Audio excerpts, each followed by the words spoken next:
David, I see you have some like new plastic doodads. Yeah, new plastic. Do I have a new aura about me, or is it just new plastic? The aura is vaguely plastic. There's a scent. Yeah. Yeah, you're giving one of those guys who built the Empire State Building and just like hung off beams 500 feet in the air without any OSHA protections. That's definitely Dave's vibe. Yeah, it is. Non-OSHA protected construction worker. That's better than what I was expecting you to say, considering all I've been doing is going to thangs.com and downloading things and printing them out on my 3D printer. Did you say thangs.com or fangs.com? Thangs, THANGS.com is your one of your best repositories for 3D prints, I guess. I don't know. I'm still figuring this out. You could print fangs as well, I suppose. I've been doing two things. So I went and played some Commander with Stan on Thursday night. Oh, Lord. Which is lovely to meet some friends and play some Commander. And I came home. I got home at about 11 because it takes me a while to get from Stan's area to my area. And I set up the 3D printer that night after I got home. Stayed up till like 1 o'clock in the morning. God. And I got to tell you, it's been printing basically ever since. Okay, so what are you printing? Are you printing fake Funko Pops for your children? The first thing I did was print out some orcs and like D&D style miniatures for the kids. Some Gorblins. I printed a castle with a drawbridge that works that we like put together and used a string and everything to make it work. And then I've been heavily disappointing them since, because basically ever since then, I've just been printing custom fitted drawer organizers for my life. Because, I believe in better living through Container Store, but now it's better living through 3D print. Like your children just like crossing their arms at you, scowling, just like, Dad, we don't want this nerd stuff. Yes, exactly. And they are very intrigued with this thing. So they come downstairs and look at it all the time while it's working. And but they just want me to print like plastic cats and stuff. And I'm like, I need to organize my cables. I have all these cables that need to be organized. Yeah. You should print an army of plastic cats for your younger son. I have printed him one, and I printed him some rats for the cat to hunt. And then I printed him a cat tree, a model cat tree that the plastic cat can go into. That rules. When can you print something that'll make you rich? That's what the podcast's for. We know that this prints money. That's true, I guess. Do you remember that episode of Beavis and Butthead where they photocopy money? and they take the paper money. It's coins, by the way, coins. Yeah. And he takes the dollar bills and he tries to pay at the gas station, and then they're like, "Sir, we can't take this. This is clearly counterfeit." And then he slides the cutout paper coins, and he's like, "Maybe this will make you change your mind." I think about that. I think about that basically weekly. So funny. But look, who wouldn't want to print a custom Gridfinity pencil holder for your desk? That looks sick. Looks sick. Dave, you're just holding like a black plastic block with some ridges, and you're beaming with pride. I am. I feel great. That print quality looks really good. Man, I'm so used to like stuff that just comes out of the printer with like a bunch of extra crap, and like you have to like scrape things. This is the new me, Stan. You better learn to accept. I just wanted you to show me one example of 3D printing that would actually make it look cool. And so far, like the website doesn't help with that. Your pencil case doesn't really do it. The pencil case doesn't help? Dave, the cable organizer? Dave, I have an idea. A confluence of the two things Stan and you have been talking about. We need 3D printed dive down logos. Oh, yeah. I can do that. That we can like put lights chains? Into. Like that. Yes. Yes. Yes. So we can have streamer setups. A little like 2302 battery. Oh, lighting up that. I was thinking as a Patreon buff. You're thinking about in the background of us. Everything. Why not both? Sell it on the website. Sell it on the store, man. Okay. Like those Etsy 3D printer people. We'll look for that in the next 3 or 4 months.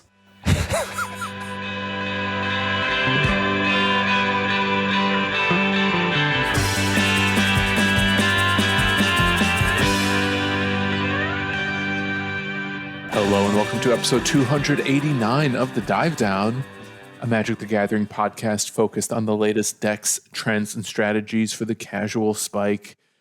My name is Stanislav here in Chicago, and with me on the line from Denver, Colorado, it's the one and only Shane Beeps. Hey, Shane. Stanislav. Hey. Hey, Stan. Hey, Shane. It's me, Lee. You wish. Hey, Stan. No, it's like what? It's yeah. You it's, wish. How does he? Hey, Stan. Hey, Chris. I loved having Lee fake on the pod last week. Yeah, it was good. It was good. It was good. That's some good getting in the weeds, and you just lifted that straight over. You learn a lot about a podcast by having one of the co-hosts on your show, and I think we learned a lot about what CCR has to endure as the editor of Grindcast. Based Are you throwing Lee's audio quality under the bus? Based on certain people's recording quality. Look, recording is hard. I get it. And Lee sounds great on the Dive Down and on Grindcast, and that's because the technology exists too. The technology exists to counteract. Lee's like, look, I know what the hell I'm doing. I don't need to make my audio pristine. CCR can deal with that. Mm-hmm. Lee McLeod, heavily auto-tuned.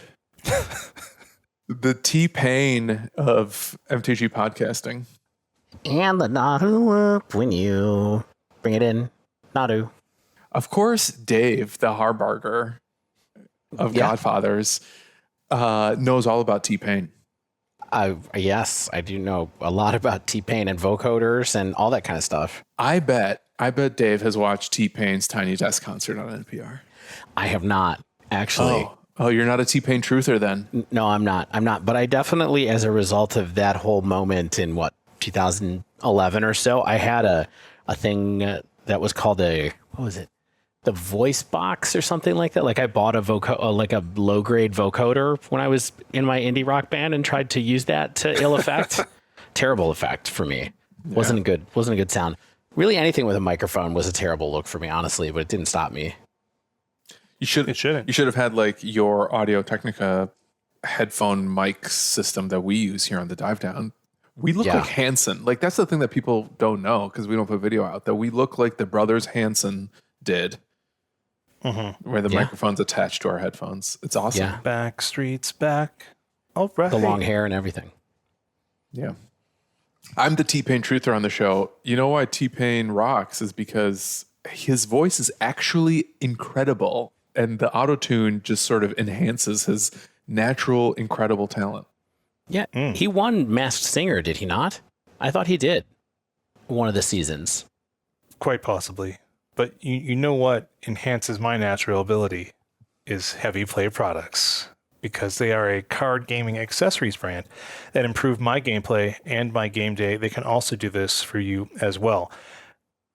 Here's the system, right? We've got play mats, we've got deck boxes, we've got dice boxes, we've got card sleeves, we've got little paper inserts that can go in your deck boxes for tracking life totals, tracking your sideboard guide, things like that. All of these things are all about enjoying your day of Magic a little bit more. You have the enhanced ergonomics, you have the mobility, you have all the protection that you need. Key component, besides being made by people that actually care quite a bit about these things, is that one, they have got magnets. They got the equipment system. You attach all these things together. You can make little custom bundles of things. You attach, you bundle, you carry the ABCs of Magic, the Gathering, and or other card games that you might play in a single hand. Awesome colors, awesome options. You've got boxes for, double sleeve commander decks. You've got your normal old 60 card stuff. You have price ranges of like the more basic stuff to the more advanced. There's a lot of options for people of all stripes over at heavyplay.com. If you go to heavyplay.com, you can use our code, the DiveDown2024, for 10% off of that first order. And they might be at your LGS. If not, say, where's my Heavy Play stuff, LGS? They're also at a bunch of in-person Magic events. So if they're there, say hi, go check out the stuff in real life. Tell them the Dive Down sent you.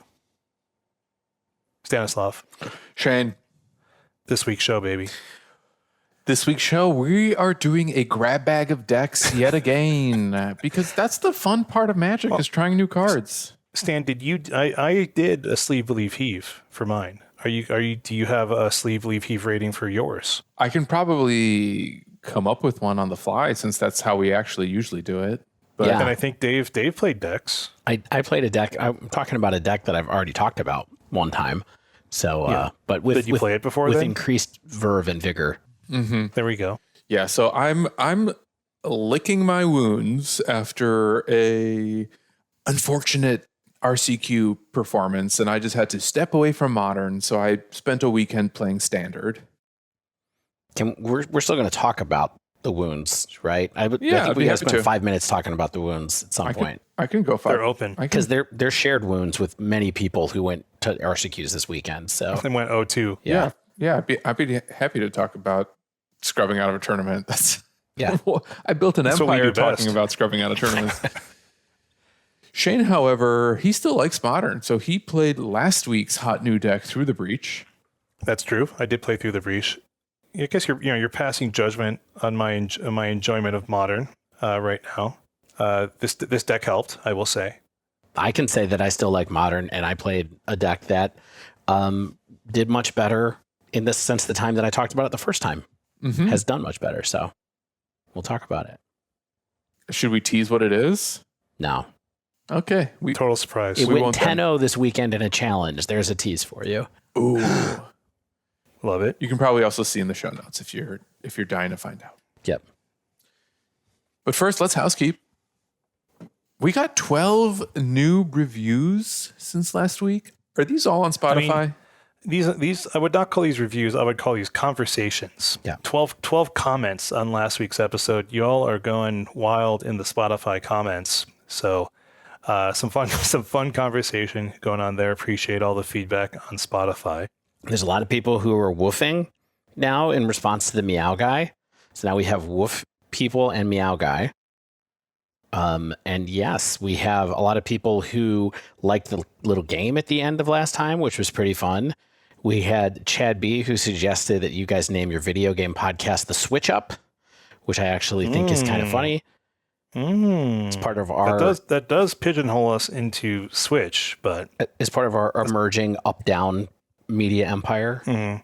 The Switch is a good platform for both originals, ports, and indies. So yeah. And Meow Guy stopped by to say you all are beautiful, which is nice. And also thanks, Meow. Meow Guy. You know, this meow versus woof dialogue happening in our comments reminds me of this book I read called Too Loud a Solitude. Have you heard of Too Loud a Solitude? No. No, it sounds arty. Is it like Bowling Alone or whatever? It's Czech.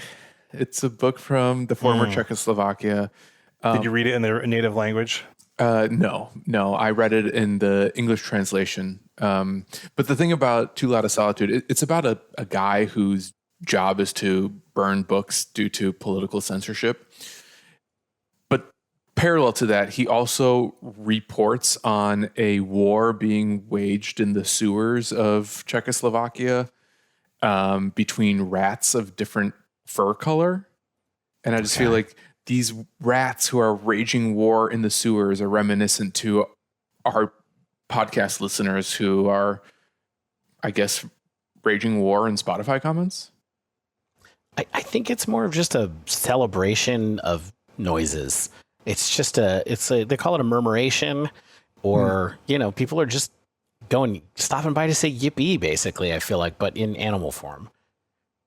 So if you want to stop by to say yippee in animal form and support us, you can go check out patreon.com/thedivedown.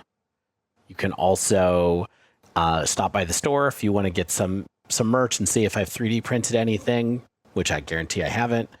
For that, you can check that out at thedivedown.com/store. You can go to Mana Traders and you can get a discount of 10% off your first 2 months of Magic rental cards on Magic Online using code thedivedown_4F7 through the middle of September. Check the show notes for the code going forward. And that's what we have going on. Guys, I made the ill-advised decision to play a Modern tournament this weekend. The good news is it was at the LGS that is literally on my street. I walked there, and it was a really lovely day to take a walk to a Magic tournament. I mean, that's wonderful. It is unfortunate, the vast difference between paper Modern and online Modern right now, potentially. But Stan, you want to give us the highlights of what happened? Well, I registered a beautifully tuned version of Boros Energy. Mostly full art cards. It's stunning. A stunning pile of cardboard. And I went unceremoniously 0-2 drop after back-to-back losses to Nadu. You know, my round one opponent actually won the damn thing. So, and I took a game from him. So that's a good start. I love that consolation prize. Mm-hmm. Yeah. There's that. Keep doing that. There's that. My match 2, I did not win a game. And then, after 0-2, I was like, it's 1 in the afternoon. I can just go have a day. And I went. Yeah. You have a full day. I went to the grocery store and I went home and played video games. And then I hung out with my family and I loved it. Yeah. It seems way better. It was great. Yeah. It's tough to come back from 0-2 in what was probably a 5-round tournament plus top 8, especially when people go 3-0-2 into top 8 at these kind of things all the time. And, Yeah. I both am and am not surprised by what happened because on the one hand, I think everyone agrees if you want to win a Modern tournament right now, it behooves you to play Nadu. The deck is on another level in a bad way. What I guess surprises me most is that people can and are willing to sort of invest in a deck that just has a glowing red crosshair on it. It's why I would never even consider it, even if I liked the deck, buying into a deck that I felt fairly confident was going to get banned soon. That just seems like a poor use of my finances. I don't begrudge anyone who's doing it by any means, but I wasn't expecting to just go Nadu drop. I thought maybe there would be a little bit more variety. Since when I was playing online and I was doing really well in leagues, and I'm not even playing the friendly leagues anymore. I'm doing really well in the formal leagues. Sweet. The gentlemen's leagues. And you barely see any Nadu there. And, people wanted their invites and they earned it. They played well and they showed up with the best deck. So more power to them. yeah. I just have some things to say because we know that we're coming up on the day that Wizard said, this is the next time that we're going to think about this. Oh, yeah. What is that? That is Monday, Ooh. August 27th or 6th, 26th. So 7 days. 7 days from now. Yes. And I can't believe they did this. I really can't believe that they just let RCQ season go on this long. But we're sticking with the schedule, I guess. We're gonna look at bands 3 weeks after a set comes out. We're coming to the Bloomborough 3 weeks after it comes out, and I really, really hope that they take action here.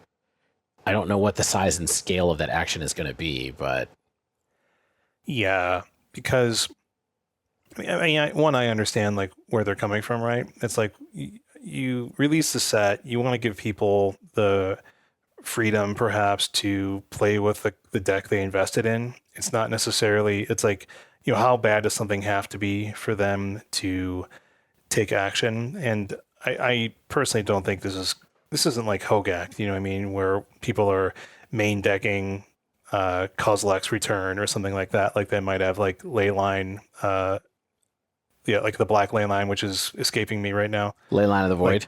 Leyline of the Void, like they did for Hogak or things like that. So that's because they can't. It's worse than Hogak. What are they gonna? I don't know what the main deck hate piece that would go in these decks is to stop Kozilek's Return. No, it's not good enough. No way. It doesn't kill Nadu. Oh, that's always a problem. Yeah, I mean, what are we talking about? Are we going to play 4 Harsh Mentors main? I mean, I guess you could play Burn with 4 Harsh Mentor main and see what happens. But I don't know. It's not good, though. It's not good. One of my Nadu opponents played a game 1 energy hate piece against me, Sun Cleanser. Yeah. Well, that's because it's a cord deck. Yeah, exactly. That's my point. You almost can't even main deck Harsh Mentor because they'll just find something to answer your thing. I think you don't really have silver bullets against this deck, and that's probably part of the problem. I don't know. Maybe we just don't know enough about it, but Yeah, and I mean, in terms of other things that are potentially on the chopping block, right? Like, potentially, like you said, Dave, is they could go kind of big. Like maybe lay like 3 cards again and like unban something. I mean, that's a wild shift in with the somewhat recent release of MH3 and Bloomborough and stuff like that. But we will see. But I think like most importantly, it does seem like we need to let some air out of the Nadu tires. To let the other cars keep up with its vertical height. I don't know. Yeah. Not a great metaphor. I don't know. I mean, I personally have mentioned a couple of times in Discord, I might have said on the show, I do think that there's going to be some kind of deck that is Springheart and Tuco with a similar shell still, because if you've ever died to the other part of Nadu, like that gets out of hand pretty quickly as well. And so I think that will be a plan for somebody somewhere. So part of this deck is going to maintain, but like, I really am not into the idea of them just banning Shuko and being like, yeah, figure it out, guys. Like that seems terrible. And I'm really worried that that's going to happen.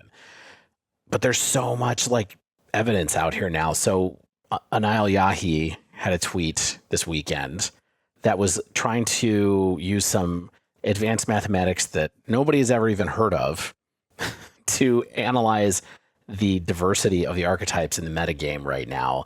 Something called the Herfindahl-Hirschman Index. Don't know what that means. Oh, boy. Yeah, exactly. I was like, wow, okay. Calling Dr. Frank Karsten, explain it to us. But this is the way, by his reckoning, this is the least diverse metagame of the tournaments that he's been tracking since post-LOTR is included in this sample. So he's got Assassin's Creed, Lost Caves of Ixalan, Fury, Beansban, post Lord of the Rings, Thunder Junction, Murders of Karlov Manor, Preordain Unban, March the Machine Aftermath, and Outburst Ban are the eras that are in here. And post Bloomborough is the worst one of all of those. And the other thing that Anaël posted over the weekend was win rates from certain cards, apparently. And the other thing that was interesting here is that the One Ring is very close to the top of that list, that it's in 44% of decks with a 55% win rate on its own. So Card's good. Look out there. The other thing that has a very high win rate is Temple Garden. I'll let you think about why for a little bit, but because it's in Nadu. Yeah, because it's in Nadu. Island is the forest. Island's the highest deck list share, but yeah. Anyway, I don't know what you all think is going to happen, but get nervous about next week. I hope it's something good. I didn't realize it was next week. I guess that's exciting. Yeah, but like you said, playing online is actually really fun right now because you don't run in. Like, I think the decks that are out there online are cool. And the stuff that I played against this weekend when I was playing with the deck that I was working on was interesting. You said you've had good matches, but it's all like in this weird, like, I think last week you said there was a gentleman's agreement to not play Nadu online, and it totally feels that way sometimes. Anyway, that's our check-in on Modern. Yeah. Watch this space, although we're going to talk about it a little bit with decks that we think could be interesting going forward, but watch this space, I guess. So I played Modern. I had a disappointing outcome. I decided, let's play some Standard. Specifically because, I don't know if you've picked up on this, but people are really into the Standard metagame right now. Have you heard this? Picked up on it at all. Did not know that. Have not heard it. People are saying Standard rules. It did just rotate, and I think that's probably part of it. Like, it's a relatively small Standard. Bloomborough was a pretty impactful set within Standard, and I think that's kind of exciting for a lot of people. Like, a lot of problematic old cards are gone, and we have a lot of fun, exciting new animal critters to enjoy with. Can you give a high level of a couple of the cards that are gone that people would be happy are gone? No. Not even one or two?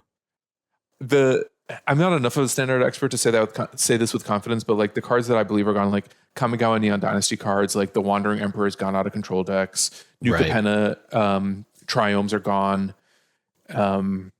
Innistrad Midnight Hunt and Crimson Vow. So any cards from there, perhaps that we're seeing wide play in Standard or frequently in there, are gone.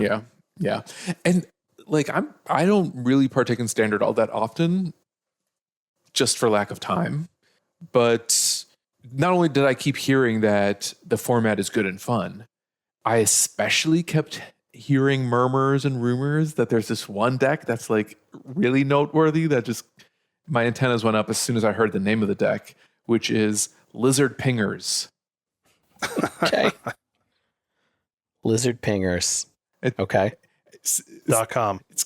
Yeah.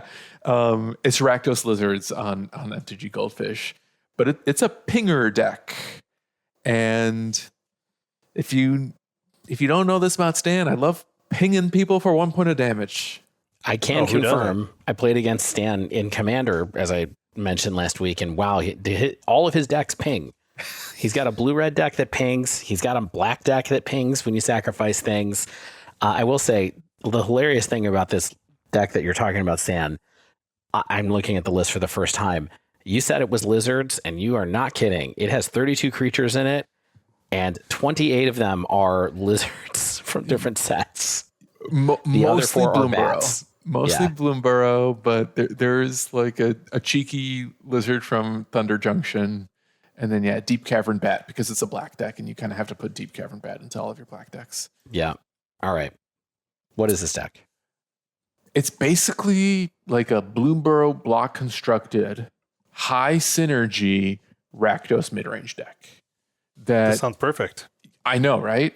And all it's really doing is just rewarding you for doing stuff and casting spells by dealing extra points of damage here and there via pinging for 1 damage. If you had to rate your favorite synergistic color combos, and you could argue they all are in some way, shape, or form, but like I think some have historically higher power level than others. Dave, would Rakdos be? I feel like Rakdos would definitely be your number one for like synergistic color combos of decks, maybe or Boros. I think it's blue green. Do you mean personally, or do I think? So you think Simic is the most powerful synergistic color combination? I think when a blue-green deck is broken, it's really broken. Okay. But that's just maybe modern coloring me thinking about Oko and all that kind of stuff. I mean, to me, this deck doesn't look so much synergistic, I guess, as just like it's a lot of cards that do similar things, which I think is cool. I'll make the case for the synergy, and you can. All right, let's hear it. You can weigh in as the jury of my peers. Didn't even answer my question. I said blue green. Okay, no. Okay, Stan, what's your favorite high synergy color combination in Magic? Red blue, of course. Like casting spells and being rewarded for casting cantrips. Yeah. To be clear, I would never play a blue green deck. I'm just saying. To be clear, Shane, do you have a favorite synergy?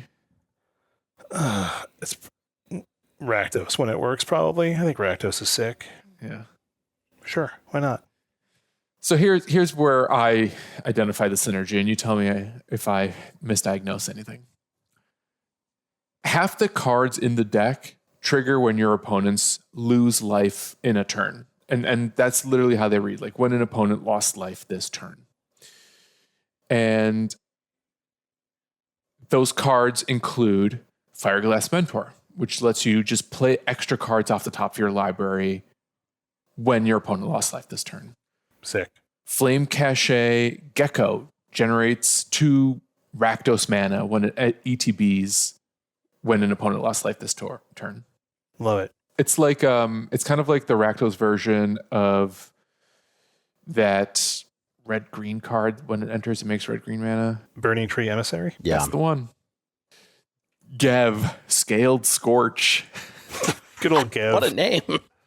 It lets other creatures enter with 1/1 counters when opponent lost life this turn. Does Gev just have scales, or does Gev also slightly larger than other Scorches? That's what I can't tell from the name. He's like 1.35 times. Yeah. The edges of his scales just have like a little bit of char from that hot outlaw Thunder Junction sun. They used Nearest Neighbor instead of like a smarter dithering. Oh, so he's good a little Lord. bit pixelated. A Photoshop joke, Shane? Okay. And then the last one is Thought Stalker Warlock, which just basically lets you Thoughtseize your opponent for free when an opponent lost life this turn. Yeah. And Thought Stalker ETBs. Then the other half of the deck is the creatures that essentially let you sneak in points of damage to get those extra triggers and perks from the previous list of cards. These include Hired Claw, which pings an opponent for a point of damage just when it attacks with someone else. So it's just like when Hired Claw attacks with another creature, it deals an extra point at target opponent. Iridescent Vine Lasher, one of my favorite cards from spoiler season, that pings off of a landfall trigger. Can I just mention really quickly? I played against a deck with this this card in Modern, and it wasn't terrible. I'll say it was close. So card not terrible. Yeah, you heard it here first. Our friend Gev, the Scaled Scorch, he back. He also pings whenever a lizard enters the battlefield. He does both. Gev. And then, of course, you've got Deep Cavern Bat, which is not a lizard by definition, but it's a flying brain maggot. And you take cards out of opponent's hand to ensure that the rest of your deck functions. And because it's a flyer, it can just get in extra points of damage that way too. Yeah. I mean, it's impressive that they have 2 cards that are in standard that are decent brain maggots right now. They got this Warlock and they got the Bat too. So you got a lot of discard effects in your deck too. You know what I like to call that, Dave? Synergy. I don't know if it's synergy. I just think that I do think that there's synergy going on here now that you've gone through the cards a little bit more than I was thinking when I first looked at it. This looks like a really good limited deck. Yeah, yeah. I mean, it's like a good, we get paid off for pinging. I can get it. And look, also, I think just for the sake of aesthetics, the deck is built very cleanly. All 32 creatures are just 4-ofs, which is it's nice to look. I don't know. It's nice to look at that on a Goldfish page. I like to look at it. You don't have to answer this question. I'm just asking questions here. Is this automatically a good thing, right? Like, I love how it looks, but like, is this more satisfying than always correct? I feel like in this deck, this is probably correct, right? You want your play sets. Well, this is the M. Hayashi school of thought, where just like every card should be a 4-of. It may be the argument for why this could or is a good thing is because it means you always basically have the same odds of drawing something in your opener when every card has the same initial quantity. And is then maybe makes it a little easier to calculate general odds based on what you have and have drawn in a game. I love the M. Hayashi callback here, Stan. Yeah. Now I got to ask Stan, why did you feel like this was good in standard? Well, or you want to get into that after this? I wouldn't say that was my feeling. I just kept hearing whispers and murmurs or whatever the New Yorker calls it. Okay. That like this deck is hot fire. I did like do my due diligence and I did notice that like it appears across tons of standard challenge top 8s. That's what I was just looking at. I'm looking at a challenge from 818 with 7 in the top 32. I'm looking at another one with 4. So it's happening. It's doing things, right? And like it's a Rakdos deck, so it's also got just like interaction in the main and the sideboard. 6 removal spells, a lot of go for the throat. It'll have like 2 cut down. I've also seen like sometimes some number of lightning strikes. 22 lands. The Rakdos mana is good enough right now in the format. In paper, this deck is $80 if you don't worry about the Cavern of Souls or Urabrask's Forge. So, yes, and on Moto, it's $40, even if you do play the Cavern of Souls. Yeah. So there you go, budget standard. There's also one more card that I actually haven't mentioned yet that happens to be a lizard that can generate extra card advantage, which is the Laughing Jasper Flint. Oh, wait, maybe that's the OTJ card? That's the OTJ card, yes. Gav Scale Scorch, that's Bloomburrow. Laughing Jasper Flint, that's OTJ. And this card's interesting because, so it's a Lizard Rogue 4/3. Creatures you control but don't own are mercenaries in addition to their other types. At the beginning of your upkeep, exile the top X cards of target opponent's library, where X is the number of outlaws you control.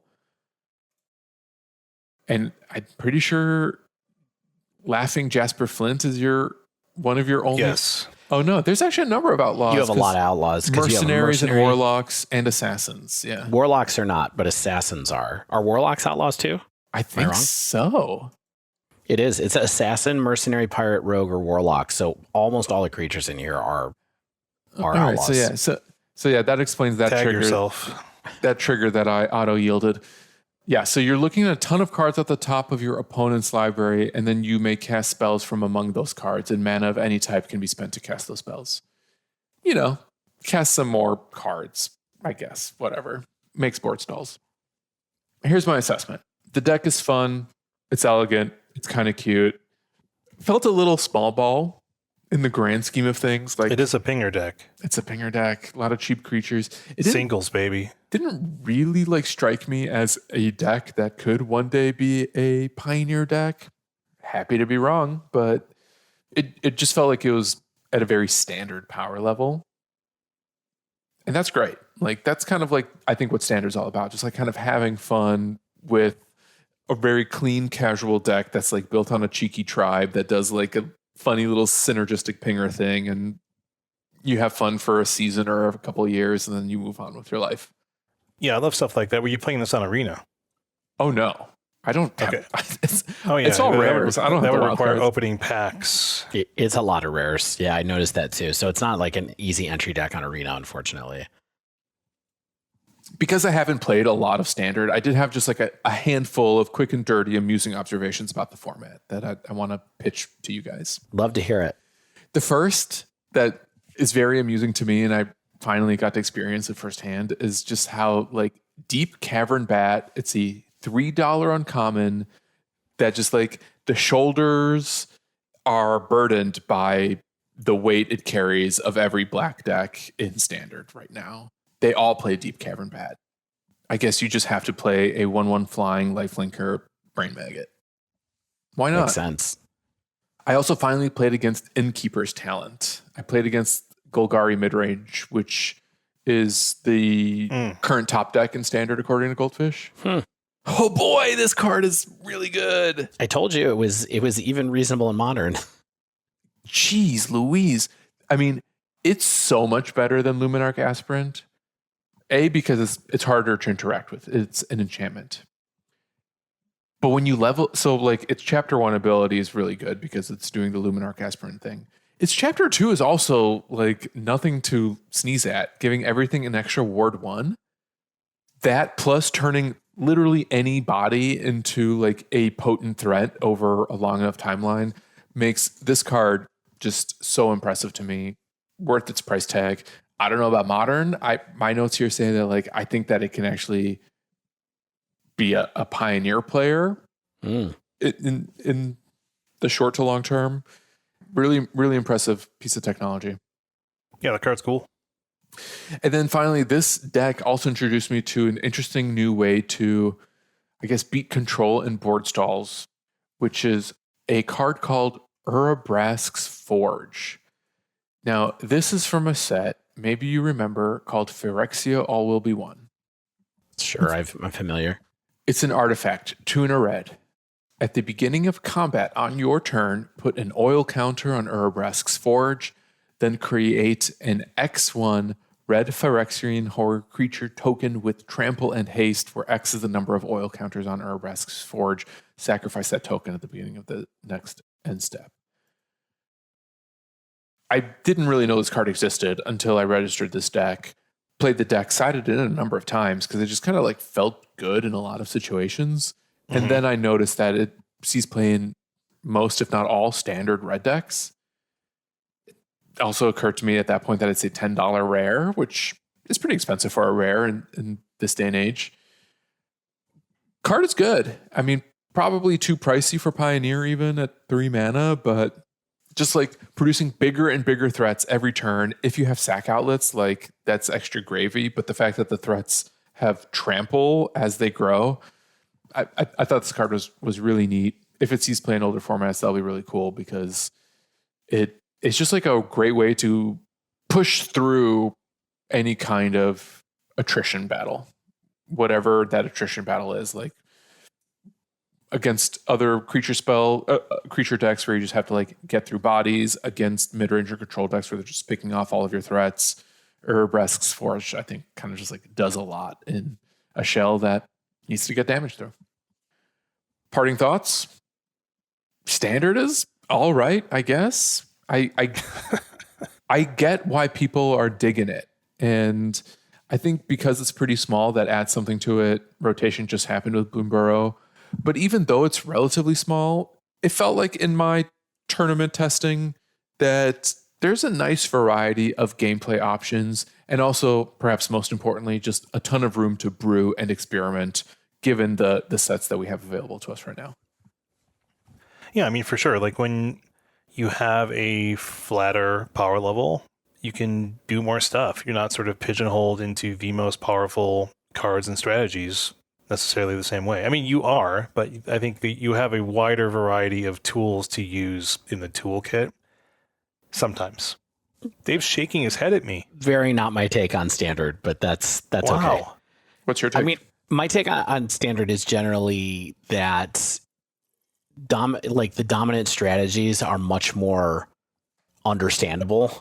You know what I mean? And they're more kind of like there's usually like 7 decks. They're all pretty decent, and it's very rock paper scissorsy. You actually I think you have access to less tools to beat those decks, but you have more time to be able to beat those decks because almost nothing kills you as fast as it does in Pioneer or Standard or Modern. I mean, See, this belies my historical experience with Standard, though, which is like, you could, back in the days of like Star City Games articles, right? Like you would have people iterating, especially in Standard, so frequently, like responding to the metagame with new inclusions of cards because things are somewhat interchangeable sometimes. Like, like Shieldred aside, right? You can be like, okay, well, this 3-drop is better than this 3-drop right now, and so I'm going to like increase my number or fully replace like this card with this card because it makes more sense in the metagame, or like play testing has sort of proven out that I like this card more than others.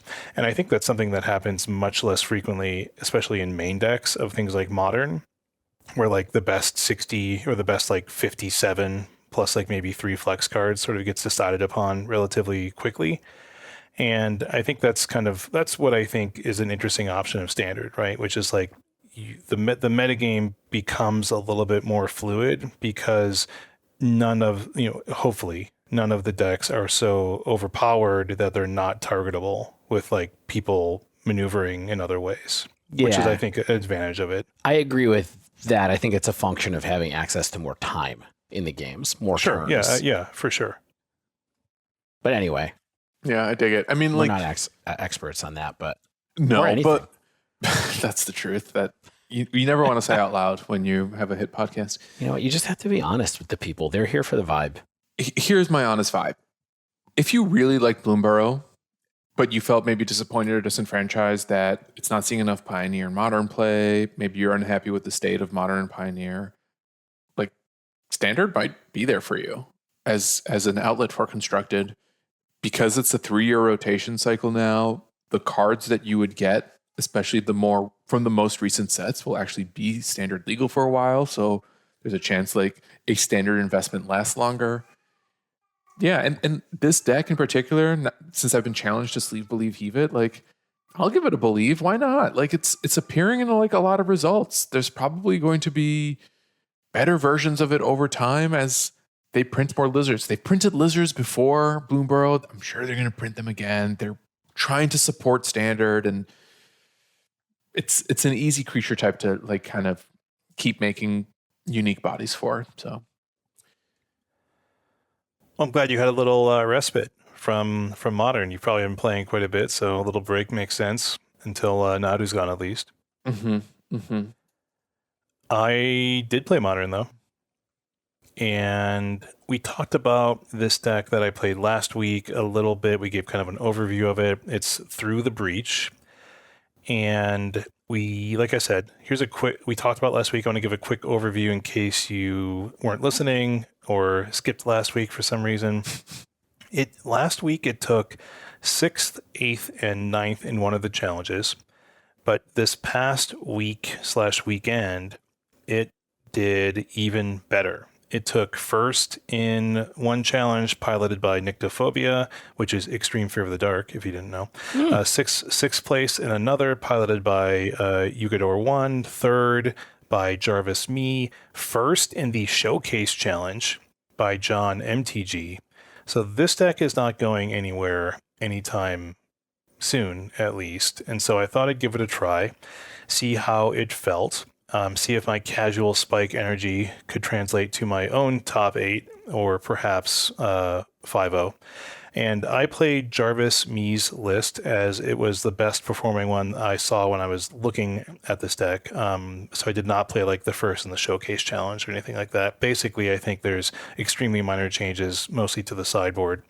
But just an overview of the deck plan. Again, I think you're basically trying to do two things, which is control the game enough with Kozilek's Command, All Is Dust, stall and draw into your needed pieces to win with like the One Ring, and or just cast Through the Breach to get an Emrakul, the Aeon's Torn, or Ulamog, the Defiler, onto the battlefield and potentially win on the spot. So it does this by ramping Talisman of Impulse. Kozilek's Command gets you spawn tokens. Sowing Myco Spawn sort of ramp, gets you a land onto the board. You get the aforementioned Ugin Labyrinth to speed up Through the Breach by a turn. I may have not actually mentioned Ugin's Labyrinth, but there you go. Ancient Stirrings gets you a Talisman, One Ring, All Is Dust, or one of your legendary Eldrazi's to pair with a Through the Breach in the hand, and then sideboard gets you some interaction, like Dismember gets you Trinisphere for some low mana value hates, Run Afoul for various flyers, and the Mirror World Breaker, which I think works well for a sideboard pivot as well as interaction. I'll talk more about the sideboard pivoting later, things like that. So playing the deck, I guess I'll initially talk about kind of like opening hands, because they're a bit tricky to keep, and I'm not an expert here, but for me, really what I was looking for was like either a Through the Breach or at least Kozilek's Command, because that's the best way to use your mana to dig up a needed piece of the puzzle. Like things like Ancient Stirrings, you can dig for a payoff for your Through the Breach, but not Through the Breach itself. And so I really wanted to be able to rely on getting Through the Breach in hand without having to like naturally draw one of like 4 in your deck. But besides that, typically you want some ramp, of course. And one issue in this deck that I noticed was that Eldrazi Temple is not strictly early ramp for anything besides Kozilek's Command and Sowing Myco Spawn. Like other spells like All Is Dust, Devourer of Destiny, your big Eldrazi, they're so costly that it's not like as useful as Ugin's Labyrinth early on. Like, yes, you can in fact get a turn off your All Is Dust, but like it's not aggressive ramp. You're not going to like go off early with your key card of like Through the Breach or something like that. So, I mean, casting a turn 2 Myco Spawn is sweet, but you can't actually do that really well because actually I don't think you can do that. You could do it in one specific scenario, like Ugin's Labyrinth into the Talisman into another land gets you, that's 4 mana. So you could cast a Sowing Myco Spawn on turn 2 if you are particularly lucky. I will also mention that Devourer of Destiny just rules. Like it helps filter, it's rules in your opening hand because it helps filter early draws, can be tucked under Labyrinth as kind of like your sacrifice to the soul land. And I think it's usually just worth losing this card for the game in this deck in particular because it kind of did its job at that point where it's in your opener, you get to see your top cards and set yourself up and then also enable your soul land. What do you mean it's worth losing this card for the game? You mean the card you exile? Yeah, it's fine to exile Devourer of Destiny underneath your Ugin's Labyrinth and effectively just not plan on getting it back unless you really have to in a pinch or something like that. Just don't worry about it. Yeah, it did its job in this particular sort of combo-y deck where you're trying to get particular pieces together. So, and about Ugin's Labyrinth, like it's at its absolute best in this deck, in my opinion, because you can do things like... Whoa. It's better than E-Tron? You played Tron and E-Tron last week? Yeah, I think it's better in this deck because you get to do a couple things, right? You get to stow an expensive Eldrazi payoff like Emrakul or Ulamog under it, and it's effectively insured against anything besides, I guess, the Wasteland Strangler. It's just under there until you have your through the breach ready to go. And then you end of turn, you get the card back. They can't interact with your hand, barring specific cards, I suppose. And then you can attempt to win from there with Through the Breach, or if you're really nasty, casting it naturally, I suppose. And really also synergizes well with Ulamog the Defiler, as Ulamog counts the card exiled there for the counters that it has when it enters. So like I had an Emrakul under my Labyrinth, and when my Ulamog hit the board, it was a 22-22 with Annihilator 15. Nice. So that worked quite well. I did in fact win that game. Okay, I would hope so. So what I played against, well, I guess before I get into kind of like stuff I played against and experiences, any thoughts, questions, anything? I think it's pretty clear what this deck is trying to do, but there's nuance in everything. I guess like the thing I'm going to be most eager to hear now or later is how often are you Through the Breaching for the win versus just like playing a longer Eldrazi game and then occasionally Through the Breaching as a perk. Okay. Yeah. I guess sort of in the blind, like game 1, you are almost certainly trying to Through the Breach, right? There might be particular matchups where you do that at different paces, because there's certain types of matchups like with counter magic specifically where it's really tough to wait just like Through the Breach on turn 3 or 4 or something like that, and if they're holding up double blue mana, then you're just like, well, this deck doesn't have a counter spell. And it's such a backbreaker to tap out for 5 mana or something like that and then have the spell counterspelled, that it's often better to sort of try to develop your board in other ways, or wait to maybe try to end step a Kozilek's command that they feel they maybe have to counter, and then you can hopefully untap and win Through the Breach. It depends on how experienced the opponent is with the matchup, things like that, and how experienced you are playing against control. I was not very.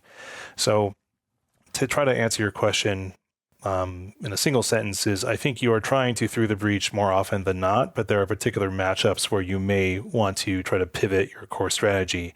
And I'll talk specifically about 1 or 2 of those matchups that I faced for sure.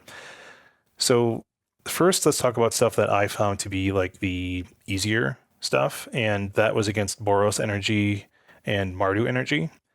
And I found these matchups to be pretty straightforward. Like, you interact with what you need to, you stall with the One Ring, you sweep away things with All This Dust, especially if they like overcommit to the board, which some of my opponents did at least once. And then you just cast Through the Breach and win. And the sideboard against Boros Energy and Mardu Energy, sometimes people have Kozilek's Return. This deck, my deck did not, but it gets you access to things like Trinisphere, which is like a nice little addition, especially on the play.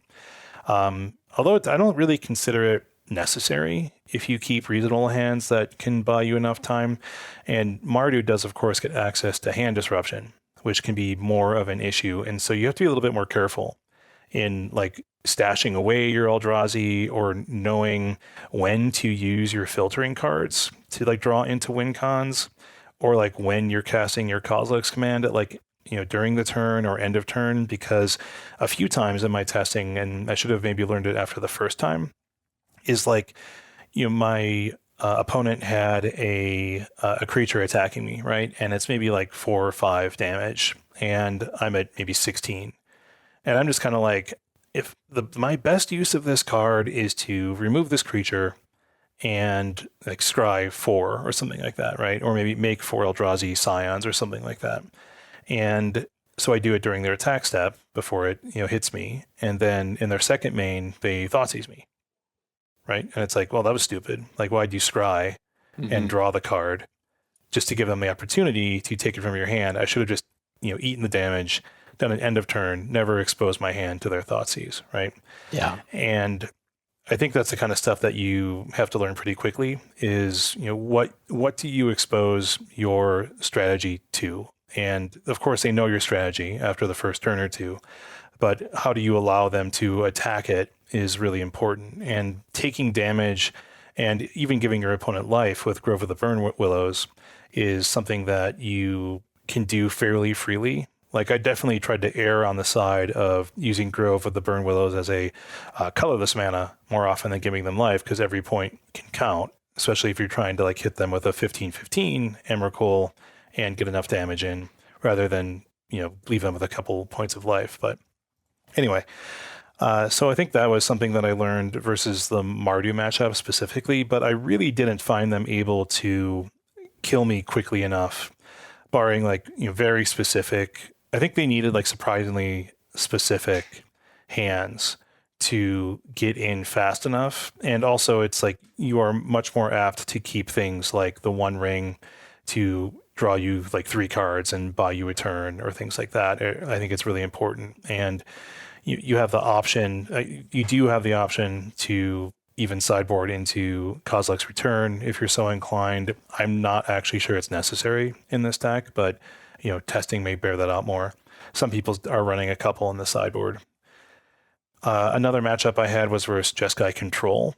And this is where, Stan, I tried to remove their ability to use counter magic super effectively against me by siding into kind of like an Eldrazi midrange style deck. Like, with all the cast triggers, the counter magic becomes less useful. You kind of don't give them the huge mana advantage of like paying 2 versus paying 5. Not relying on Through the Breach really means you just sort of grind them out. Yeah, I guess like in that matchup, are you just siding out Through the Breach for 4 Worldbreaker and letting Worldbreaker do its anti-control thing? Yeah, I basically would typically just side out 4 Through the Breach and 4 Emrakul, and put 4 Worldbreaker and 4 Trinisphere. Mm-hmm. And so that's kind of enough, I think, just to sort of pivot into a, hopefully I'm disrupting your efficient spells, and I'm just bringing in a good mid-rangey creature that interacts with your mana, even on cast. And I think that's kind of like that can do the job. In a deck like this, are you missing the Urza lands? I don't think you have the ability to play the Urza lands because you do need a surprising amount of red and green mana. But do you miss them? Okay, well, what I miss, yeah, of course I miss being able to have 7 mana for 3 lands, right? But like, I think you don't have the space to run the Tron engine. And the Tron engine has evolved a little bit since then. But, the idea of the 4 expedition map, the eggs and things like that, and just the 12 Urza lands to create all that takes up a lot of space, and a lot of space that you need in the deck for your creatures, your Through the Breaches, the payoff cards, of which there are 6. Because you're running the Labyrinth, you do need a certain collection of 7 mana plus cards. So, just having enough of like All This Dust and Devourer of Destiny and your Eldrazi payoffs. Yeah, you have 14 in here from my counts that are hits, which is, I think that's pretty consistent with other decks that we've seen. Yeah, I think I've seen like 12 to 14 sort of be like the general range of like 7 mana plus cards. I mean, All This Dust is really powerful generally, so I don't feel like, I think it's playing cards that all make sense. Like Devourer of Destiny is potentially like the least useful card in terms of like the mana for what it's doing, but it does so much as like a card in your opener, like I mentioned earlier. And it does still present enough of a threat that like your opponents have a hard time dealing with it, right? Like in my game 3 of the control matchup, my opponent potentially, questionably, went shields down on their turn 3, and they cast Teferi 3. And, it's on the stack. I have open mana, and I cast like a 5 mana Kozilek's Command. I create Spawn, and I scry, and then I untap, and with my mana, I'm able to cast a Talisman and a Devourer, and I eat the Teferi 3, and they just decide to scoop. I mean, and yes, Dan, I would say that's probably a little bit of an early scoop on their part, but They recognized the screen name. They knew they never stood a chance. They knew that it was hopeless. Oh, it's Shane the Closer beeps. There's a Devourer of Destiny on the board. I did play the mirror, which I'm not really surprised after. I actually played my matches before I kind of looked at results, and I was a little bit surprised to see how well it did over the weekend. So I wasn't a bit surprised to have played it after that. And the mirror was definitely just like a race, right? Like how quickly can you piece together the combo, because you don't really have a lot of good interaction here. I did sideboard in 4 of the, what is it, like Runafall, just in case, like, if they do cast an Emrakul, you can force them to sacrifice it, which is like cheeky enough before they attack. So, but it's really about like kicking Mycospawn to get rid of, like, to hurt the mana bases, and just have the right pieces in place and sequence them correctly to maximize what you're doing. Did anything make you feel more alive than kicking a Microspawn? Kicking a Mycospawn is sweet. Even in a counter magic, it's sweet. Like even into a consign to memory, it wasn't bad, because like there's 2 triggers. They can only counter one of them, right? Or choose to counter the creature itself. So that was pretty nice. Like just it's a lot of action. Like it's 6 mana. It's definitely somewhat expensive, but with the soul lands, it really makes it feel quite efficient. So I lost the mirror, but my opponent, I think, sequenced things well and made it happen. So, but my toughest matchup felt like this Grixis Shadow deck that had just a the boatload of hand interaction, the counter magic, Tamio, Nethergoyf, Death Shadow, and they really were able to dictate the pace of the game against me. And I just really felt like I had no shot. Like, especially like our one sideboard game, I lost 0-2. They cast 3 consigned to memory against me in the first 4 turns. That's so brutal. It felt very bad. Of game 1? Game 2 in the sideboard game. So that felt rough. That was rough. So yeah, I mean, like they're all out of them. Yeah, I lost at that point, but keep going. They don't have any more. They showed me their sideboard cards. So sideboard plans a little bit, I guess. Like there's definitely arguments to like pivoting into that Eldrazi midrange style strategy and like foregoing that combo concept. Like if there's counter magic, if there's hand interaction, it's likely a lot harder for you to combo off. So like Through the Breach, Emrakul feel like pretty dead draws. So like, the Trinisphere, the World Breaker don't feel like particularly bad moves sometimes. And although getting access to Cavern of Souls, there's a singleton Cavern of Souls, it's pretty easy to get that when you need to, off of things like Mycospawn, for example. I think that really accents that mid-range plan. Like I had a Cavern of Soul off of a kicked Mycospawn against that control opponent, and eating one of their lands, getting my own land of a Cavern of Souls is not super helpful for their win percentage. So I do think like the sideboard is actually where there's a lot of refinement still to be happening with this deck. Like I think options like Veil of Summer, options like Thought Not Seer are a little bit underexplored. Like I've seen them, and when I saw them in lists, I was like, I think I definitely want Veil of Summer to help me against the counter magic decks.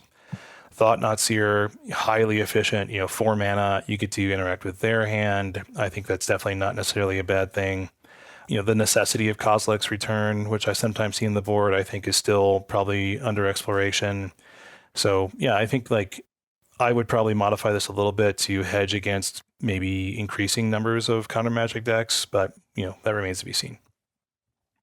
So overall, I think it's really strong. I really enjoyed playing it, surprisingly. Like I think what I like about it is that it feels like a mid-range big mana deck, but also a combo deck, but it felt sort of less fragile than other combo decks I've played in the past, because you're still doing so many other things. And specifically Kozilek's Command being a card that I had vastly underestimated in spoiler season.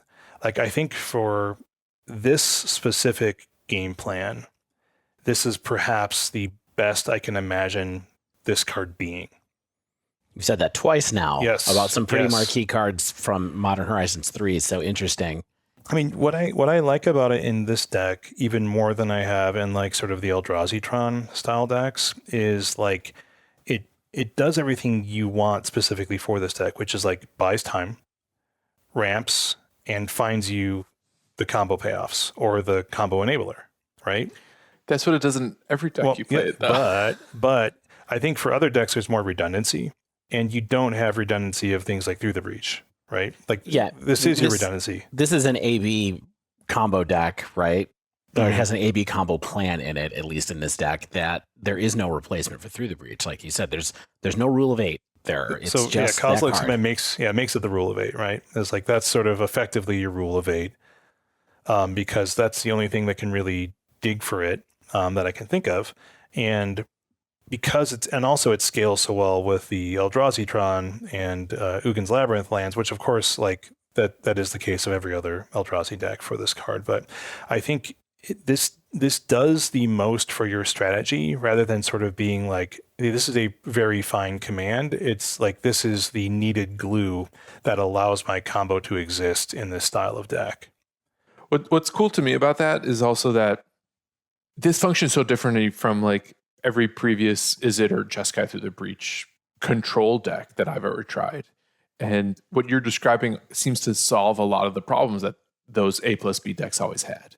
Where, sure, like maybe they had some kind of like really long game plan B that you used to be able to use, especially post board.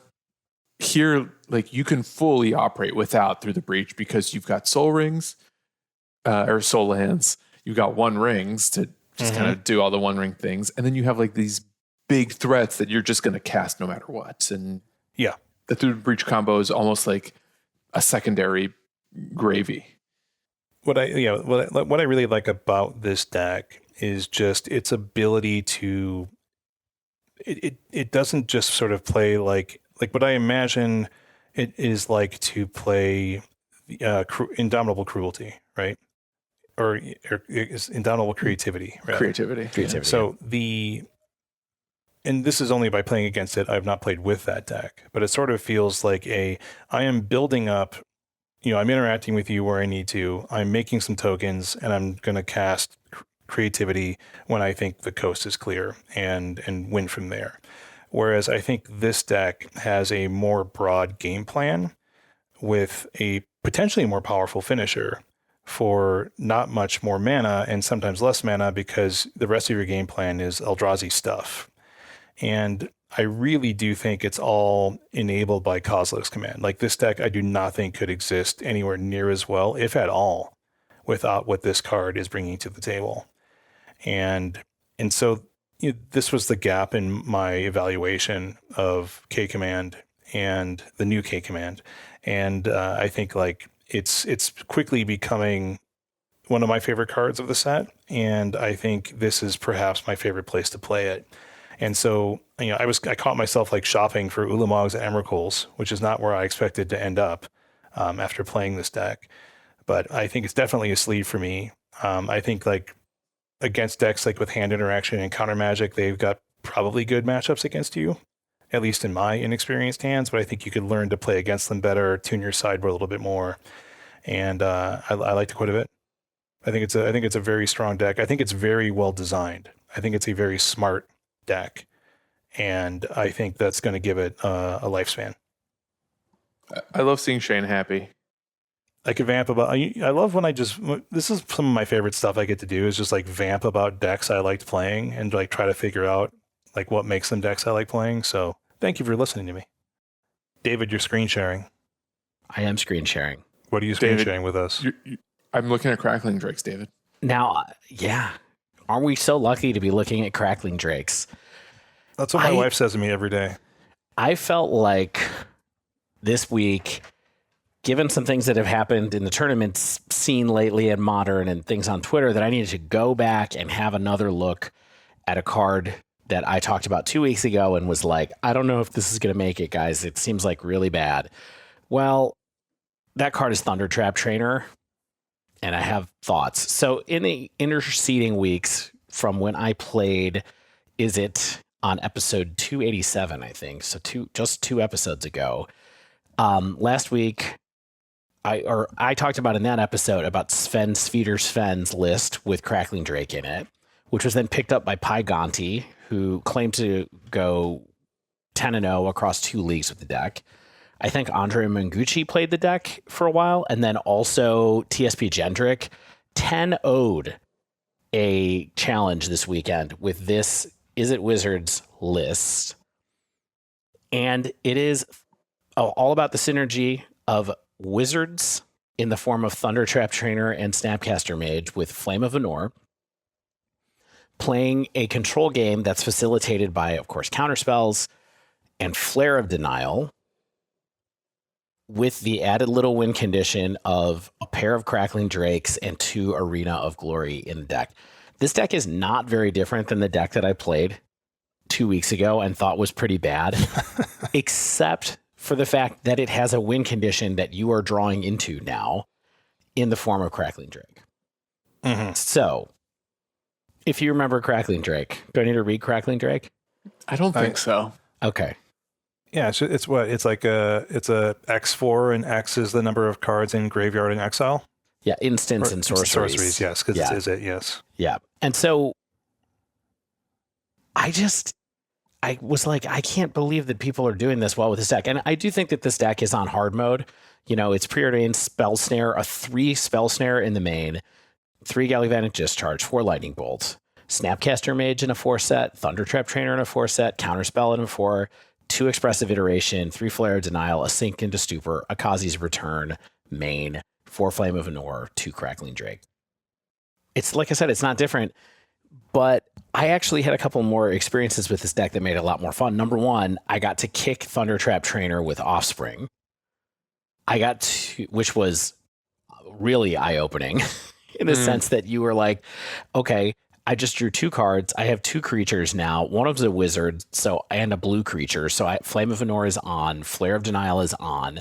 And I think that's really what the big thing that could be going on with this deck is, or was going on with it this time when I played it, is just being able to go, you know, turn 1, leave up Galvanic Discharge or Lightning Bolt and Spell Snare if you need it, if you're in that kind of situation. Turn 2, go Thundertrap Trainer into Flare of Denial, and then turn 3, have Flame of Anor up to be able to try to kill something or draw 2 cards was making me feel things, I guess is what I was saying. I don't think it's like truly super crazy powerful in the format, but it felt like a plan that was coming together a lot more often for me, especially when, you know, previously I was like, this deck can't kill anybody. It can't kill anybody. You know, I'm not going to draw into, I'm going to spend 7 mana every turn to attack people with Hall of the Storm Giants or whatever that card is, that blue card. Crackling Drake closes all that stuff up. And if somebody kills it, you've already drawn a card with it. So I was enjoying this deck a lot more this time. I'm actually believing a little bit that Thundertrap Trainer is a reasonable card now at this point. After casting Flame of Anor essentially 5 times in a single game. Dang. Thanks to, Snapcaster Mage and all those kind of things.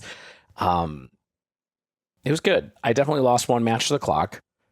I won 2 matches. I won against Prowess and I won against like a green-black mid-range deck. And then I lost against, I think I lost a Murktide, which is kind of a mirror. Like I lost a Murktide mirror, blue-red control mirror. Mm-hmm. And I forget what the last deck I lost to was, but it was good. Was Crackling Drake notably better than Murktide? So it's interesting. And I think that the answer there is maybe. I think it's nice to be able to have the card parity from Crackling Drake and also be somewhat reasonably sure that you're going to hit them for like 12 with haste instead of like 8. You know what I mean? Which is what Murktide can be.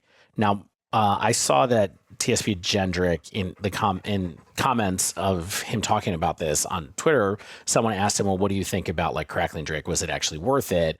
And he said, I might put a Murktide or 2 in this deck if I play it again. So I think there's like a little bit of convergence going on here with Murktide. However, Flame of Anor is so good, so good when it's on that it just felt like that's what we're really building around, and it's just looking for the right win condition for the blue-red control deck instead. There's no big wizards. There's no big wizards to hit with, no. King Gizzard and the big wizards. And the big wizard. This deck looks pre-MH3. You know what I mean? It's funny. I I think I'm picking up on what Shane's putting down. Yeah, it's not powerful enough. No, I don't mean that. I just mean that it has a lot of cards that are pre-MH3, right? It's got, like the preordains and the spell snares and the bolts and, Snapcaster Mage coming out of retirement and things like that. Flame of Anor. Flare of Denial, though, is the card. Yes. And Arena of Glory, which is one of the cards that I think that we have talked about a couple of times being very underrated coming out of MH3. This is just another good Arena of Glory deck. What I would put it as is like there's always going to be a Blue Moon deck that's just going to be like not quite good enough, but this one is trying to play new cards too. Yeah.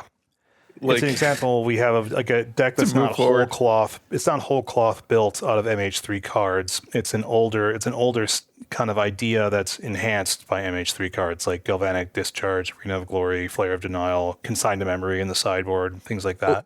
Or trying to look enhanced by playing new cards, but it's still a blue-red control deck. It still has Vendilion Click in the sideboard. I got to tell you, Vendilion Click was good for me in a couple of different places in this one out of the board, just in the same places that you might want to have a Thoughtseize. Like that was mostly what it was for, and it enables Flame of Anor. So you can enable Flame of Anor at instant speed, which was really fun. But I'm imagining like you're trying to V-click your Nadu opponents with the 3-mana spell. Like what else are you trying to V-click like where you'd want a Thoughtseize? I think you're just V-click. I don't know. Look, I'm not an expert in playing Vendilion Click at this point in my life. And yeah, it comes up against Nadu, but I think that that Nadu is too fast for that. But there are other decks that you have a little bit more time to be able to play something that's disruptive. No, I'd hate to see it against me through the breach. Yeah, I think that again, what, and this is taking again from TSP Gendrick, someone said, well, when are you bringing in Vendilion Click? And he said, let me find where there's Tron, Storm, Goryo, and Creativity, which I think are slower decks that you can disrupt makes total with that sense. kind of stuff. Yeah, and you can disrupt like their other early spells with your counter magic and interaction. Yeah, and you have 3 Stern Scolding in your sideboard if you're going to try to like counter against Nadu and things like that, which gets rid of a bunch of their different cards. It doesn't get rid of Nadu, but there's something there. I don't know. I thought this deck was interesting and maybe was the best use of Flare of Denial that I've seen so far, and that I think is saying something. God, both of you, like, this is the best deck for this new card. Yeah, but I've cracked it. I will say though, I would put this at definitely a lower tier than the Through the Breach deck for sure. And I also think that this is definitely like Magic on hard mode. Like blue-red control is not an easy deck to play. And it's certainly not, it's something that I had fun playing, but it's like, it would take me a lot of practice to feel like I wanted to take this to a big tournament or a paper tournament or anything like that.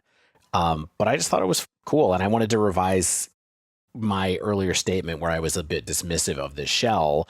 I just think that they hadn't cracked the code on a win con that made sense. And whether it's Murktide or whether it's Crackling Drake, I think the key here is Arena of Glory. Being able to play a long control game, bring Arena of Glory out, and then use it to cast something that's big to hit somebody with makes a lot more sense to me than relying on Hall of the Storm Giants and that kind of thing. So sweet. We'll see what happens. We'll see if we'll see if it happens again, if people keep taking this. The reason that TSP Gendrick said that he picked this up was because he wanted to play something other than Jeskai. And he's like, I wanted to feel something, so I got Snapcaster Mage out of retirement. And I think that's fun. Honestly, I bolted people to death with this deck. And that was great. Yeah, it is great. Yeah. Well, there you go. A rare episode where Stan has the most sober takes on the new cards and decks. I'm glad playing Magic's fun. Still, sometimes. I've always said this. Maybe not in real life. Usually it's more fun to play in real life, but maybe not right now in Modern. I had fun playing Commander with Dave. Yeah. Is that Magic? Is that truly Magic? Sort of. Most true Magic. We played with a former level 3 judge. It was like a real nice pod of dads. He had real duels. Remember those, Dave? Remember when you had real duels? Yeah, so long ago. Almost 30 years ago. How's that mixer? Or that 4-track? I sold it. It was a sampler. I sold it on It's hooked up to the 3D printer right now. Well, there you have it, folks. That wraps up this week's show. If you haven't yet, make sure you subscribe to our podcast so you get the latest episodes as soon as they come out. And if you use Apple or Spotify, please leave us a rating and review. If you'd like to submit a question to the podcast or just reach out in general, you can tweet us at The Dive Down, all one word, or email thedivedown@gmail.com. If you'd like to support our show, you can find our Patreon at patreon.com/thedivedown, or check out our store at thedivedown.com/store. Head over to heavyplay.com to get some incredible deck and dice boxes and playmats featuring the Equip Mag system.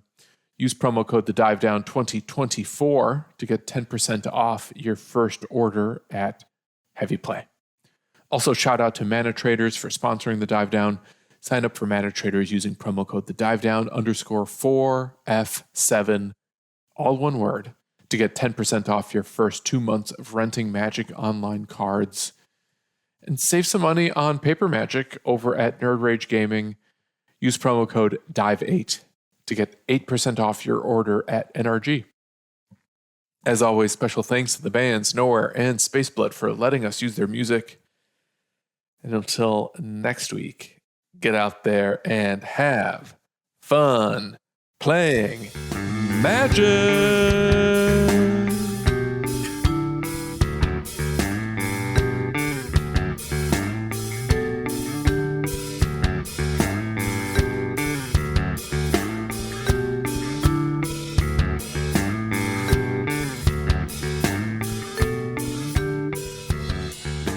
Wants to be in the baby crib. Oh, okay. In a sea of stuffies, and like, who doesn't? But we can't let him in there because he can't get out.